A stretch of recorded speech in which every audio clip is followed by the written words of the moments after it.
ширината е приблизително 7 км.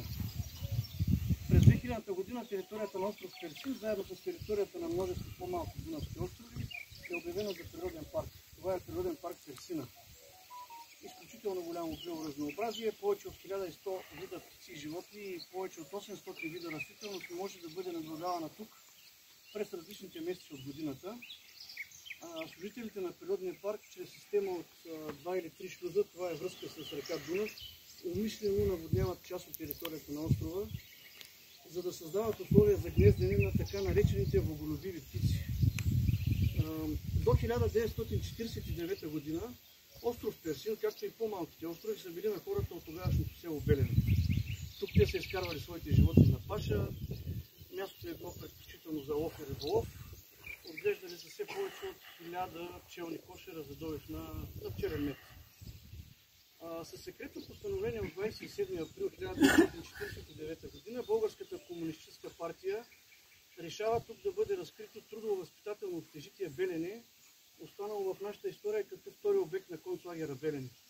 Това е най-големия, най-секретния, най-дълго просъществувал лагер за терор, изолация, гаври и убийства към политически противници на българските комунисти. Най-големия, тъй като за цялата история на съществуването на лагера Белене през него преминават повече от 15 000 души. Най-секретният лагер, който се виждате направен от най-източната, най-изолираната част на острова и най-дълго просъществували, тъй като казах ви, че лагер е открит април месец 1949 година, няколко пъти документално е закриван, но последствие пак откриван. Истината е, че лагера Белене съществува почти до 1986 година.